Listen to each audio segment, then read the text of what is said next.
పెద్దపల్లి జిల్లా రామగుండం పారిశ్రామిక ప్రాంతంలో ప్రైవేటు విద్యా సంస్థలకు చెందిన బస్సుల ఫిట్నెస్లను ఆర్టీఏ అధికారులు తనిఖీలు చేశారు.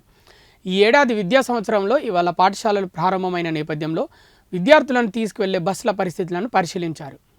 వాహనాలకు సంబంధించిన అన్ని రకాల ధృవీకరణ పత్రాలు, బస్సుల ఫిట్నెస్, డ్రైవర్ ఫిట్నెస్ సర్టిఫికెట్లను, అదేవిధంగా బస్సులో విద్యార్థుల సంఖ్య తదితర వాటిని పరిశీలించారు.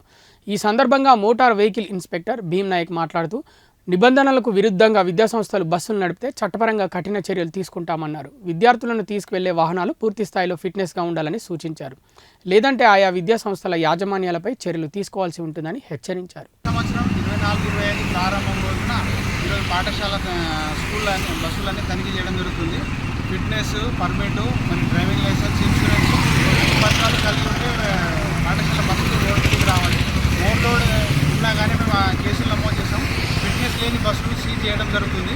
అవి ఫిట్నెస్ లేని బండ్లను ఖచ్చితంగా సీజ్ చేయడం జరుగుతుంది. పిల్లలు ఓవర్లోడ్ వేయకూడదు. మరి పేరెంట్స్ కూడా దీంట్లో ఇన్వాల్వ్ అయ్యి ఆ బస్సులో ఎక్కువ పిల్లలు ఉంటే కనుక వాళ్ళు కూడా మేనేజ్మెంట్తో మాట్లాడి ఎక్కువ బస్సులు వేయాలని మేము చెప్తున్నాము.